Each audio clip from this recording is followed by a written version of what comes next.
पास क्या आम लोगों के लिए जिंदगी जीने के बेहतर तरीके देने की स्थितियां हैं और ये स्थितियां क्यों बिगड़ जाती है।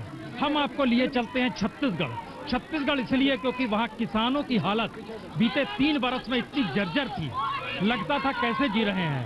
लेकिन जैसे ही बात नोटबंदी की आई, आप कल्पना कीजिएगा, सहकारी बैंक के उनके खातों में करोड़ों रुपए जमा हो गए।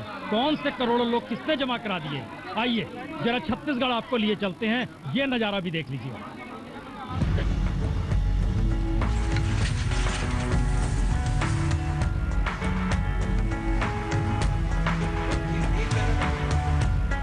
ना तो फसल का न्यूनतम समर्थन मूल्य सरकार 50% बढ़ा पाई, ना ही फसल बीमा का चेक किसानों तक सूखे के दौर में पहुंचा, ना ही जमीन इतनी उर्वर हो गई कि बम्पर फसल ने छत्तीसगढ़ के किसानों की जिंदगी बदल दी। तो लगातार 3 बरस से 2 जून की रोटी के लिए भटकते किसानों की किस्मत नोटबंदी ने कुछ इस तरीके से बदली कि उनके खाते में जहां कल तक 100-200 रुपया हुआ करता था, आज 300 करोड़ रुपए तक पहुंच गया।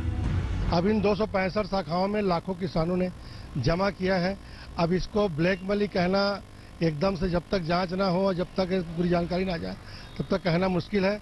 और अगर कहीं गलत हुआ है तो शासन ने इतना कड़ाई किया हुआ है, नियम इतना कड़ा है कि जो गलत किया वो तो बच नहीं सकते। जी सही सुना आपने, छत्तीसगढ़ के सहकारी बैंकों में किसानों के खाते में नोटबंदी के साथ ही करोड़ों रुपए जमा हो गए, वह भी सिर्फ 3 दिन में।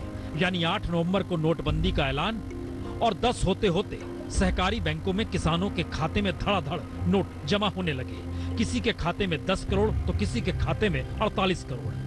वैसे छत्तीसगढ़ में 6 सहकारी बैंक की 27 जिलों में 265 शाखाएं हैं, करीब 52 लाख किसानों के खाते हैं और इनमें से 90% किसान कर्ज में ही डूबे हैं। लेकिन नोटबंदी के ऐलान के बाद अचानक रकम उनके बैंक अकाउंट में इतनी बढ़ती चली गई, कई किसानों ने पुराने कर्ज लौटा दिए तो कई किसानों ने फिक्स डिपॉजिट भी कर लिया और नोटों की फसल नेताओं की ब्लैक मनी से निकली और किसानों के खातों में पहुंच गई। अब इनकम टैक्स वालों ने जांच शुरू कर दी है। बैकडेटिंग किया जा रहा है, बैकडेट में एफडी की जा रही हैं और अकाउंट खोल के पैसे जमा किए जा रहे हैं, कई तरह की बातें आ रही थी।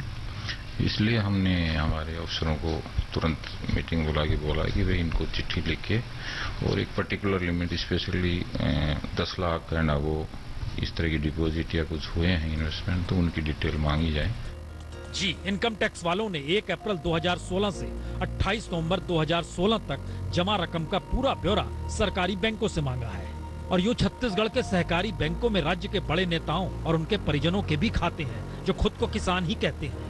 इतना ही नहीं, कई बैंकों के संचालक मंडल में भी नेताओं के परिजन शामिल हैं। और इन सब के बीच रातों रात कारोबार जिस तरीके से इन बैंकों में बढ़ा, उसमें रायपुर, दुर्ग, राजनांदगांव, महासमुंद, धमतरी और बालोद जिले के शहरी और ग्रामीण इलाकों में तो किसानों की चांदी हो गई। तू डाल मैं पात। इनकम टैक्स डिपार्टमेंट और ब्लैक मनी होल्डर्स के बीच पिछले 20 दिनों से कुछ इसी तरह की कवायद चल रही है। अब छत्तीसगढ़ का कोऑपरेटिव सेक्टर आईटी की राडार में है।